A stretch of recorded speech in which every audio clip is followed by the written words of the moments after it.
ఓంకారం చేద్దాం, 3 సార్లు ఓంకారం చేద్దాం.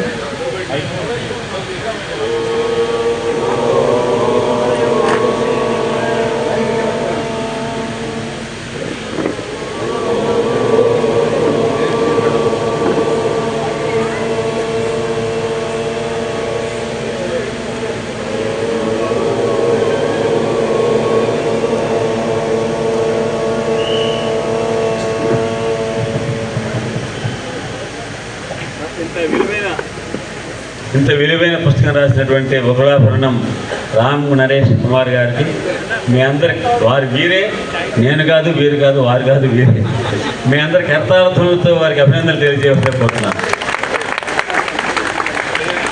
ధన్యవాదాలు. నమస్కారం. పుస్తకం గురించి క్లుప్తంగా 2 మాటలు.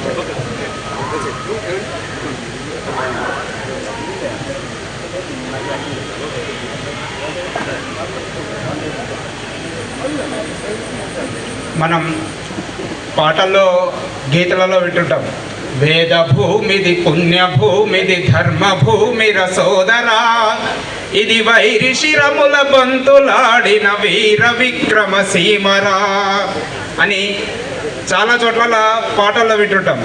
కానీ ఇందాక పెద్దవాళ్ళందరూ చెప్పినట్టుగా పుస్తకాల్లో చదువుకున్నది అక్బర్ గురించో, బాబర్ గురించో, హుమాయూన్ గురించో, ఔరంగజేబ్ గురించో చెప్పమంటే పుంఖాలుగా పాఠాలు ఉంటాయి. అదే వీర శివాజీ గురించి చెప్పమంటే ఎక్కడో, నేను కూడా హిస్టరీ చదువుకున్నటువంటి స్టూడెంట్నే, బిఏ హిస్టరీలో ఉంది, వీర శివాజీ కోటలను కొల్లగొట్టి తీసుకొచ్చిండు అని చెప్పేసి రాసింది ఉన్నది. వీర శివాజీ దొంగనా? ఇట్లా వీరులను కూడా దొంగలుగా చిత్రించినటువంటి దౌర్భాగ్య స్థితిలో మనం ఉన్నాం. తర్వాత ఎంవిఆర్ శాస్త్రి గారు రాసినటువంటి ఏది చరిత్ర అనేటువంటి పుస్తకంలో ఒక చిన్న కోట్ చదివిన తర్వాత నాకు ఈ చరిత్రలో ఉన్నటువంటి సంఘటనను తీసుకోవాలని అనిపించింది.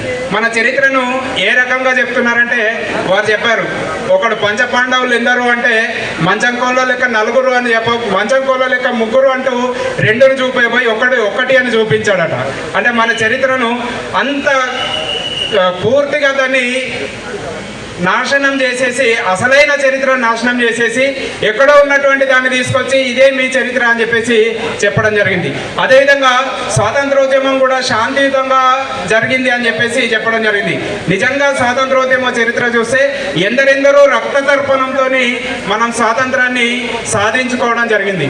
అదేవిధంగా ఇందాక నారాయణరావు గారు చెప్పినట్టుగా గిరిజనులు కూడా, బిర్సా ముండా కావచ్చు, నిర్మల్ నగరం లోపల నేను రాసినటువంటి పద్యం కూడా రామ్జీ గోండు సంబంధించినట్టు, మా స్కూల్ పక్కనే ఉంటుంది అక్కడ రామ్జీ గోండు మిగతా వాళ్ళందరినీ ఉరిదీసినటువంటి 1000 ఊరుల మర్రి. ఆ రామ్జీ గోండు నిర్మల్ నగరమున నీచ నిజాముతో రామ్జీ గోండు నాడు రణమునర్చ 1000 మంది ఊరిని వేయబడిరిచట వినుర భారతీయ వీర చరిత అంటూ. అంటే 1000 మంది గోండు వీరులను కలుపుకొని 1000 మంది గోండులను కలుపుకొని నైజాం నవాబు మీద, ఎప్పుడు మొన్నటికి మొన్న స్వాతంత్రోద్యమంలో కాదు, 1857 స్వతంత్ర సంగ్రామం ఆ సమయం లోపల, ప్రథమ స్వతంత్ర సంగ్రామ సమయం లోపల అప్పుడున్నటువంటి నైజాం నవాబు మీద, అప్పుడున్నటువంటి తెల్లదొరల మీద, బ్రిటిష్ వాళ్ళ మీద తిరగబడ్డటువంటి యోధుడు రామ్జీ గోండు. అదేవిధంగా బిర్సా ముండా కావచ్చు, ఇట్లా మిగతా గిరిజనులు ఎందరెందరో మహిళలు కూడా చాలామంది వీరులుగా పోరాటం చేసి చరిత్రకు ఎక్కినటువంటి వాళ్ళు ఉన్నారు. సూర్యకుమార్ సేన్ అనేటువంటి ఒక వీరుడు తన పల్లూడబికి గోళ్ళు ఊడబెరికినా కానీ తన మాత స్వేచ్ఛ, భారత మాత స్వేచ్ఛను మరవకుండా స్వాతంత్రోద్యమంలో పాల్గొన్నాడు.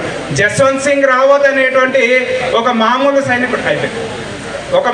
సైనికుడు 21 రోజుల పాటు పోరాటం చేసి చైనా సైనికులను వణికించి చాలా మందిని సంహరించడం జరిగింది. ఇట్లాంటి చాలా విషయాలు ఆ పుస్తకం లోపల నేను పేర్కొనడం జరిగింది.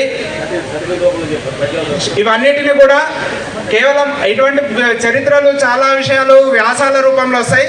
నేను దీన్ని శతక పద్యం ఆట వెలది లోపల పిల్లలకు కూడా అర్థమయ్యేటట్టుగా ఆట వెలది పద్య రూపం లోపల అందించడం జరిగింది. అదేవిధంగా ఆడుకుంటూ పాడుకుంటూ చదువుకునేటట్టుగా ఆటవెలది పద్య రూపం లోపల దాన్ని అందించడం జరిగింది. అదేవిధంగా వాళ్ళ చరిత్రను కూడా వెనుకకు అనుబంధంలో ఇవ్వడం జరిగింది. వాళ్ళ ఫోటోలు కూడా తెలియనటువంటి అజ్ఞాత వీరులు ఎవరైతే ఉన్నారో వాళ్ళందరి ఫోటోలు కూడా 108 మంది వీరుల చరిత్రలను దాంట్లో ఇవ్వడం జరిగింది. అందరం తీసుకొని మిగతా వాళ్ళకు కూడా ఈ 108 మంది వీరుల చరిత్రను మనం అందించాల్సినటువంటి అవసరం ఉంది. లోకమంతంలో చెప్పుకుంటున్నటువంటి విషయం అదే. అజ్ఞాత వీరులు ఎవరున్నారు, నిజమైన చరిత్ర ఏదుందో దాన్ని లోకానికి అందించాలనేటువంటి ఉద్దేశంతో ఇక్కడ ఈ కార్యక్రమం ఏర్పాటు చేశాను. కాబట్టి ఇంత చక్కని అవకాశం ఇచ్చినటువంటి పెద్దలందరికీ ధన్యవాదాలు.